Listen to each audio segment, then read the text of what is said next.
17 मंजिला इमारत जितने ऊंचे, 3 फुटबॉल के मैदान जितने लंबे और 3500 से भी ज्यादा लोगों को अपनी मंजिल तक पहुंचाने वाले आज एक ऐसे जहाज की कहानी हम जानने वाले हैं जिसके बारे में दोस्तों सभी का कहना था कि वो कभी भी डूब नहीं सकता। लेकिन 26 महीनों की कड़ी मेहनत के बाद बनकर तैयार हुआ ये जहाज अपनी पहली ही मंजिल तक नहीं पहुंच पाया और 1500 से भी ज्यादा लोगों के साथ समुद्र की गहराइयों में समा गया। ये दर्द भरी कहानी है दुनिया के सबसे विशाल टाइटैनिक जहाज की।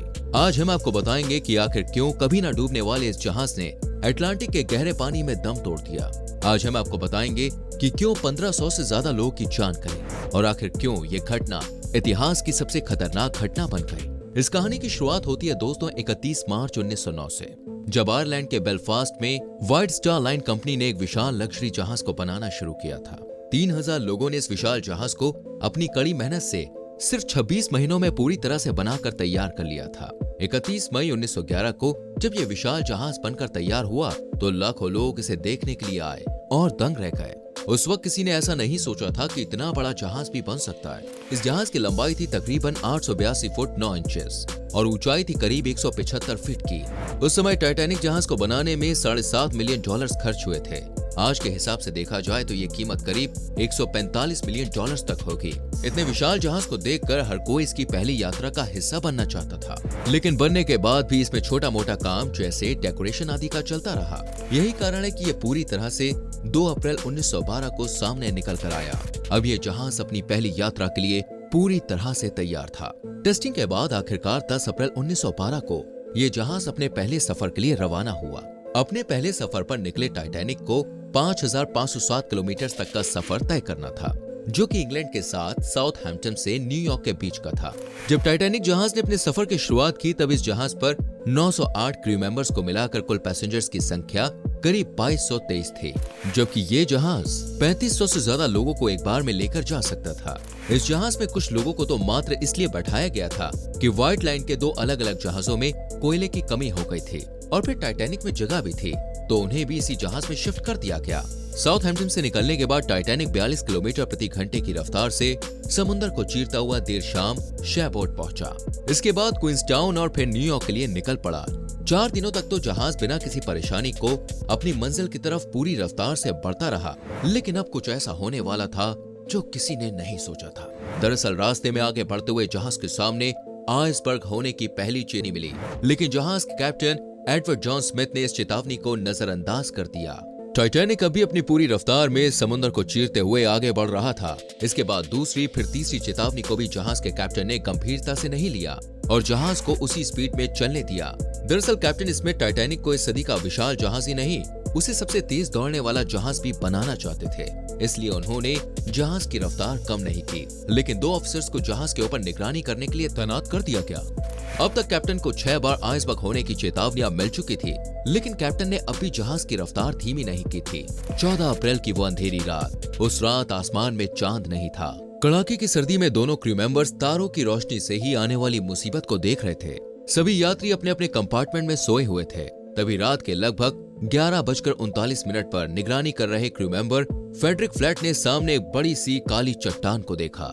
काली और शांत समुद्र के बीच वो बर्फ की चट्टान उन्हें काले पहाड़ की तरह नजर आई।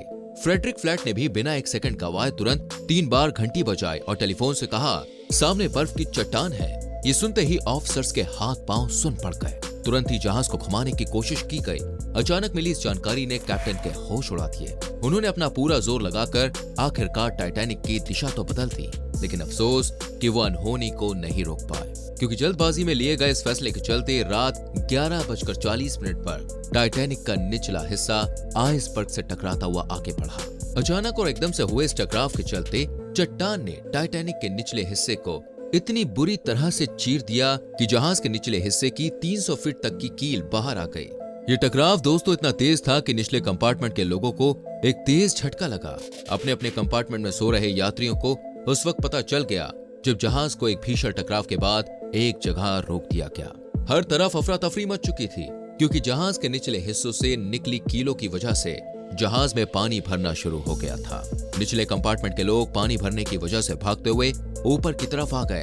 तभी जहाज के डिजाइनर थॉमस एंड्रयूज ने कैप्टन से कहा कि जहाज के 5 कंपार्टमेंट में तेजी से पानी भर चुका है। अब यह पानी धीरे धीरे ऊपर के कंपार्टमेंट में भरना शुरू हो जाएगा, इसलिए जहाज पर मौजूद लाइफ बोट्स को निकाला जाए, क्योंकि टाइटैनिक एक ऐसा जहाज था जो कभी डूब नहीं सकता था। इसलिए इस वक्त जहाज पर सिर्फ 20 लाइफ बोट्स ही मौजूद थे, जबकि इस पर 64 लाइफ बोट्स आ सकती थी। एक लाइफ बोट में 60 से 65 लोगों को बैठाया जा सकता था, लेकिन अफरा तफरी इतनी थी कि एक बोट में सिर्फ 28 से 30 लोगों को बैठाकर उसे जाने दिया गया। हालांकि बाद में इस पर सवाल भी उठे, आखिर क्यों जानबूझकर इतने लोगों की जान जाने दी गई, जबकि कुछ और लोगों को बचाया जा सकता था।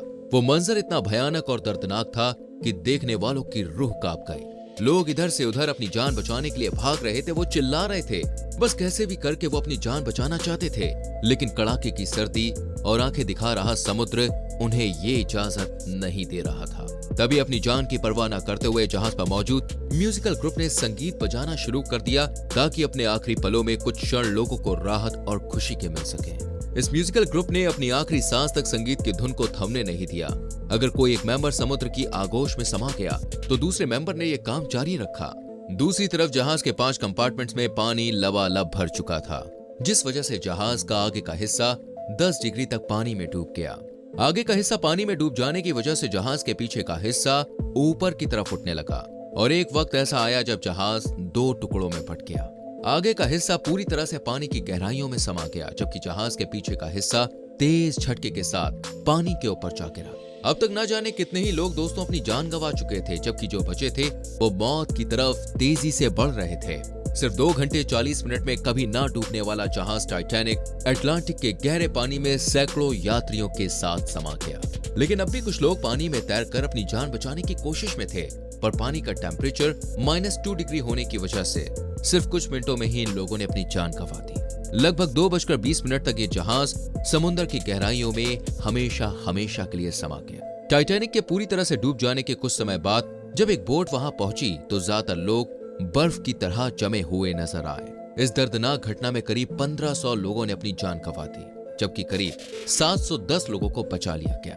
टाइटैनिक के डूबने को लेकर कई तरह की थ्योरीज के बाद रिसर्च की एक टीम ने आखिरकार ये पता लगाया कि टाइटैनिक के डूबने के पीछे की वजह उसकी तेज रफ्तार थी, न कि कैप्टन स्मिथ और जहाज का मटेरियल। तेज रफ्तार की वजह से वो आइसबर्ग से टकराया। हजारों टन का दबाव पड़ने की वजह से उसके निचले हिस्से में पानी भर गया। अटलांटिक महासागर की गहराई में 73 साल तक मेहनत करने के बाद आखिरकार 1 सितंबर 1985 को 12,600 फीट की गहराई में टाइटैनिक का मलबा पाया गया। टाइटैनिक के दोनों हिस्से आज कनाडा न्यू फाउंडलैंड से 600 किलोमीटर दूर और 4 किलोमीटर नीचे गहराई में पड़े हुए हैं। इनके बीच की दूरी 600 मीटर है, जिसे देखने के लिए अब तक कई तैराक जा चुके हैं। दोस्तों, ये थी दुनिया के उस जहाज की अनसुनी दास्तान जो कभी नहीं डूबने वाला था, लेकिन अपने पहले ही सफर में दुनिया से दूर समुद्र की गहराइयों में वो समा गया। वेल, आपको वीडियो कैसी लगी हमें जरूर कमेंट करके बताइएगा। लाइक और शेयर करना। ऐसी और वीडियोस के लिए चैनल को सब्सक्राइब करके बेल आइकन प्रेस कर लें, जिससे आपसे कोई भी वीडियो मिस ना हो। मिलते हैं अगली वीडियो में। अपना ख्याल रखें।